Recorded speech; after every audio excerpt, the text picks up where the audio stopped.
Thank you for joining me today for this episode of Conversations in HIV. I'm Dr. Meredith Clement from Louisiana State University, here today with two of my colleagues, Dr. Raphael Landovitz from UCLA and Dr. Hyman Scott from UCSF, to have a discussion on successful strategies to implement PrEP and maintain patient engagement. In this section today, we will discuss initiation of PrEP for a cisgender woman without HIV infection. All right, so this is Annette. She's a 35-year-old cisgender woman. She has no known diagnosis of HIV, and she presents to a sexual health center where you work for routine STI screening. She sees a flyer on your wall about PrEP. So your clinic has taken the approach of PrEP inclusivity, PrEP for all, and she's very interested because she had always thought that PrEP was exclusively for gay men. And she tells you she's very active sexually. She worries a lot about HIV, and so she is interested in PrEP today. And so you offer her counseling on different HIV prevention approaches and practices. Annette has no past medical history to speak of. And she tells you, after hearing your counseling on PrEP or pre-exposure prophylaxis, that she's very interested and she would like to start PrEP as soon as possible. She also tells you she has no recent symptoms of acute HIV infection. She believes she has received the hepatitis B vaccine in the past. She has no history of kidney disease, hypertension, or diabetes that she is aware of. She has a progesterone IUD in place, and she's on Medicaid. And so you conduct a rapid HIV test, which is negative. And so, Dr. Scott, let's start with you. What would your next step be in this case for this woman who tells you she's very interested in PrEP and would be interested in starting as soon as possible? So I think I would, start by validating and encouraging and celebrating this decision that she's making to be proactive in her HIV prevention strategies with PrEP, and it's a great option for her to do that.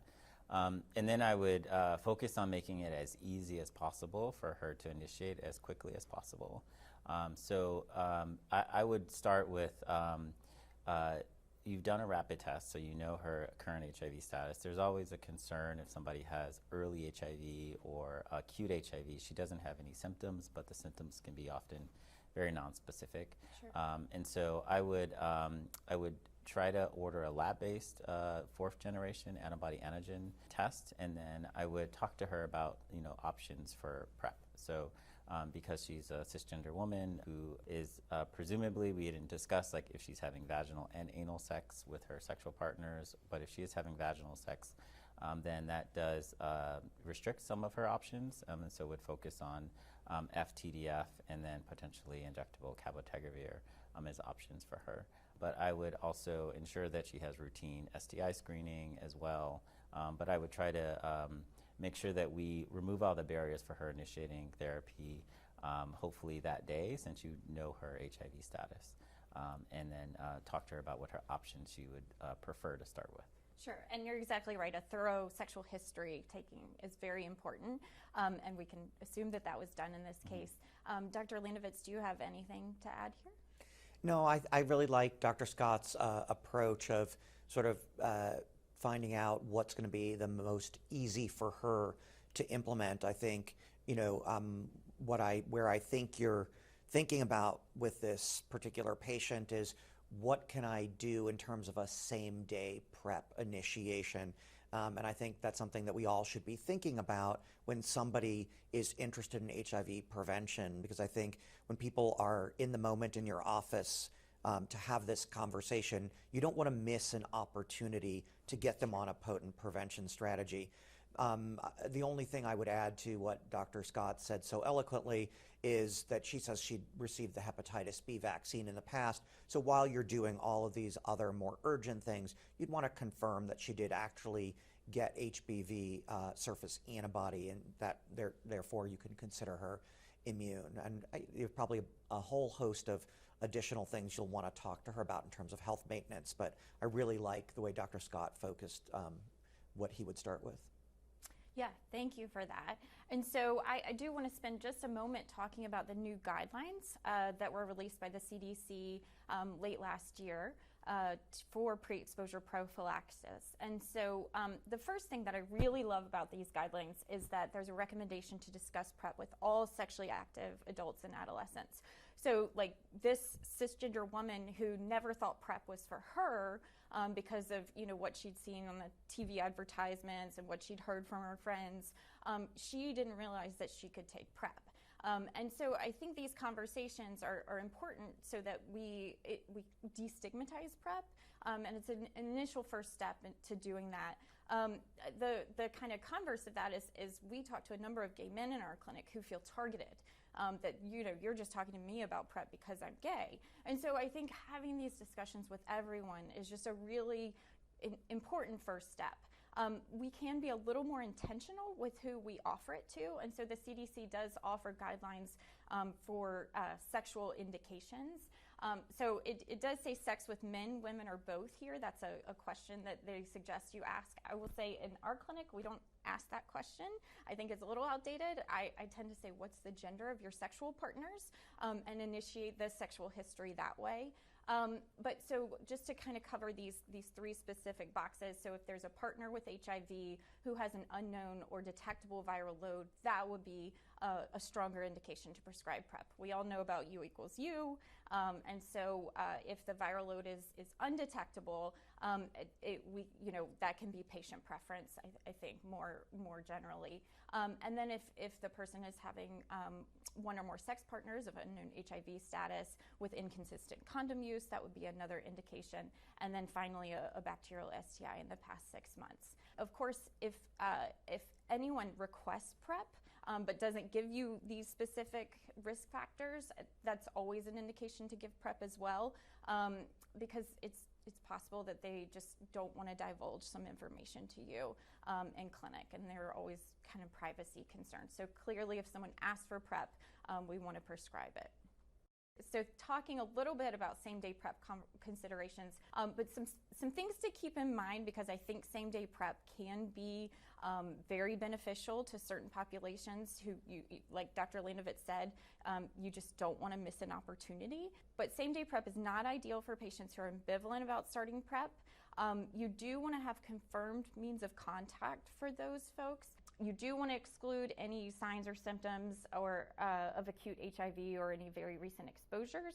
I would probably avoid tenofovir-based same-day PrEP for anyone with a history of renal disease, and we tend to ask about hypertension and diabetes as well in our clinic. It is reasonable to consider long-acting injectable cabotegravir, but you would, at least I would like to see HIV RNA testing ordered that same day first and have that sent. Obviously, you won't have it back yet. And then finally, patients also need insurance or a way of paying for their prescribed medication. And so let's go back to our case of Annette. So she comes to the PrEP clinic. So you started the same-day PrEP in your sexual health center 3 weeks ago, and now she's following up in the PrEP clinic.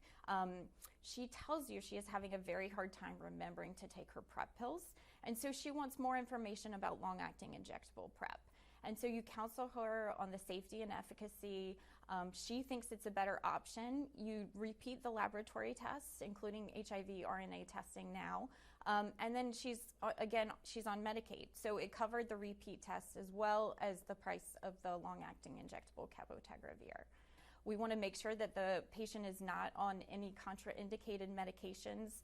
Dr. Landovitz, do you want to talk to us for a minute about what that might include? The major things that you're going to be concerned about are things that induce the UGT1A1 system, which is the metabolic pathway of cabotegravir. So things like rifampin or some of your anti-epileptic medications, carbamazepine, oxcarbazepine in particular. Those are the ones that you really want to make sure you're not co-administering. Right.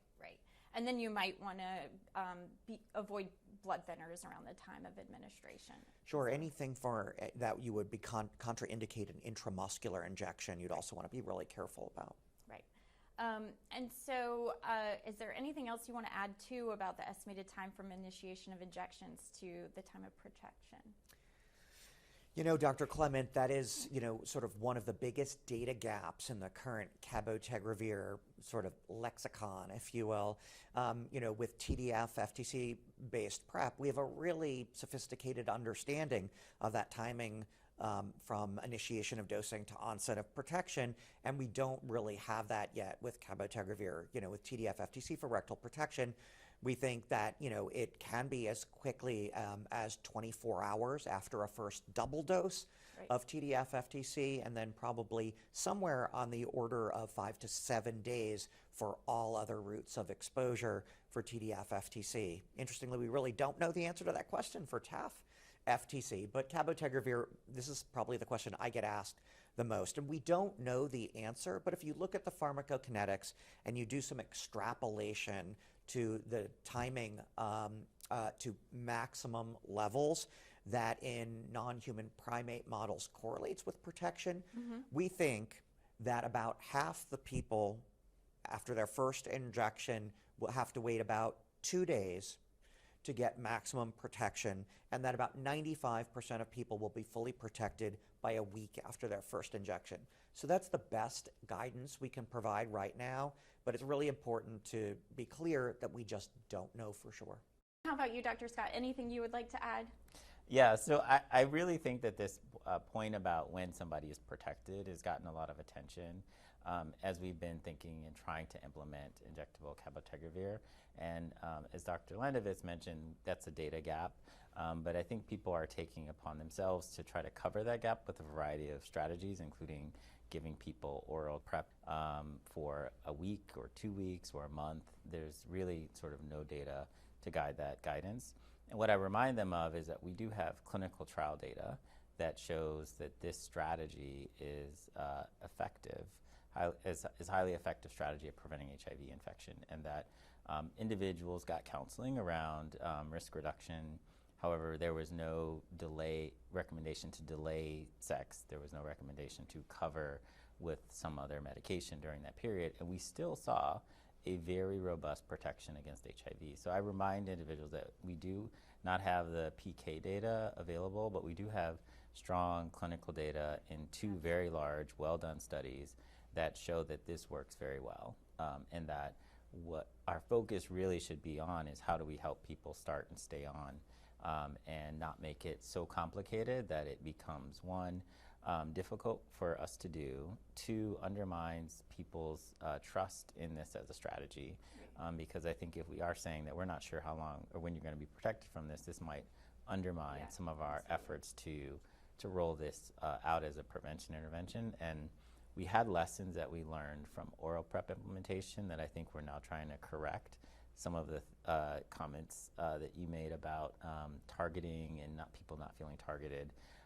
So we do have to be mindful of how the types of messages are received, and that we do have very strong clinical data to support that this works extremely well. So this was a phase 3 study, double-blind, double-dummy. It was the step 1 of the study was the oral lead-in, and then went on to receive cabotegravir injections every 8 weeks. Although of course they did have that initial those loading doses 4 weeks apart, and then to quote-unquote cover the tail, the pharmacokinetic tail, oral TDF FTC was prescribed at the end. Because of the possibility of waning cabotegravir levels that would lead participants to be vulnerable to HIV infection. And so the data I want to talk about now is from the unblinding phase. And this was just presented at AIDS 2022 last month. But the first DSMB review was in November of 2020. That's when the trial was initially stopped because the superiority signal for cabotegravir. But then the participants were unblinded and followed for another year. And so we saw very similar results to the initial primary phase, where cabotegravir and daily oral TDF FTC were generally safe, well tolerated, and effective for HIV prevention, but injectable cabotegravir was superior, and the hazard ratio, again, very similar to the blinded period from 0.12 to 0.11, but really just stunning results. So this hazard ratio of 0.11 translates to an 89% lower risk for those who are randomized to injectable cabotegravir in this study. there were incident cases that were associated with delay in or non-adherence to an injection. There were actually 3 additional infections. So this is B3, B4, and C1. And this is the paradigm that we've used throughout presenting the results from 083, 084. But essentially, B3, that person had a false positive HIV test initially, about 2 weeks into the study. So per protocol, study product was discontinued, and then that person had a confirmed HIV infection 57 weeks later. The participant B4 decided she was not interested. She had a confirmed HIV infection about 106 weeks later. And then in the case of C1, this is a person who was infected during the oral lead-in phase. So kind of again highlighting this issue that when we think injectable PrEP is a good option for folks because they struggle with daily adherence, that prescribing that oral lead-in may leave a participant or a patient vulnerable to HIV infection during that time. Yeah, I mean, to me, these data from HPTN 084, as you, I think, appropriately characterize them, are staggeringly exciting. The fact that we've been able to maintain this very low HIV incidence rate in a population of cisgender women in the global south is not previously been seen with any other biomedical prevention strategy. So I think this is incredibly exciting. And as we know, cisgender women in the global south, highly affected by HIV, and we've been really unable to see the kind of population level benefits in that group that we have in, for example, cisgender men who have sex with men in resource-rich settings where PrEP is widely available and in fact facilitated. So this is super exciting. And you're right, 083 was a little bit different when we unblinded that study. Although the relative benefit between cabotegravir and TDF-FTC was preserved, the overall incidence rates in both arms was about 75% higher. Mm-hmm. So, we don't have a really good explanation for why that is, but to really see this maintenance of low HIV incidence in the cisgender women is just incredibly exciting. And to me says we need to figure out how to get this in people's hands as quickly as possible. And so this patient, Annette, actually is doing really great now on injectable cabotegravir. It's so fantastic that we have that option. Dr. Landovitz, as you talked about, just so exciting to see the results of 084 be so impactful for cisgender women across the globe in terms of implementation, we hope, and that's what we anticipate. And so this patient's doing very well, maintaining on cabotegravir, and so I'm just going to wrap up and just say thank you so much to you both for your insight here. This was a great case discussion, and I appreciate your input so much. Thanks for having us.